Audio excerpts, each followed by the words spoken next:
غازی منی vlog میں خوش آمدید۔ دن کا آغاز قرآن پاک کی تلاوت سے ہوا۔ اپنے مرحوم والدین کے لیے ایصال ثواب اور دعائیں مغفرت کی۔ ناشتے سے پہلے مشین کے ذریعے ورزش کی تاکہ پیٹ میں جگہ بن سکے۔ گھر سے باہر نکلے تو درخت تلے 8-10 بچے نظر آئے۔ ہم نے انہیں سلام کیا، سب سے مصافحہ کیا۔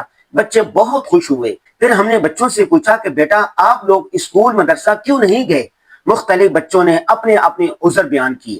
ایک بچے نے اپنا موبائل دیتے ہوئے کہا کہ انکل آپ کے منی ولاگ میں ہم بچوں کے لیے کچھ نہیں ہوتا، بچوں کے لیے بھی کچھ دیا کریں نا۔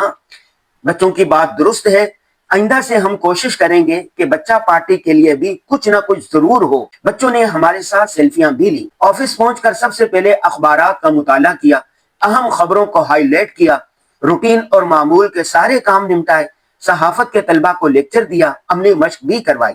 بارش کے خوبصورت موسم سے لطف اندوز ہوئے۔ کراچی میں اتنا حسین موسم کبھی کبھی اور قسمت والوں کو ہی نصیب ہوتا ہے۔ فیملی کے ساتھ کھانا کھایا، جلد سونے کی تیاری کرنے لگے تاکہ تہجد میں اٹھا جا سکے۔ آج کی ضروری بات یہ ہے کہ اولیاء اللہ، نیک صلحاء اور بزرگوں کی صحبت میں بیٹھا کریں۔ اپنے بچوں کو بھی ان کی بابرکت مجالس و محافل میں لے کر جایا کریں۔ صحبت صالح ترا صالح کنند، کہ نیک لوگوں کی صحبت نیک بنا دیتی ہے۔ اللہ حافظ۔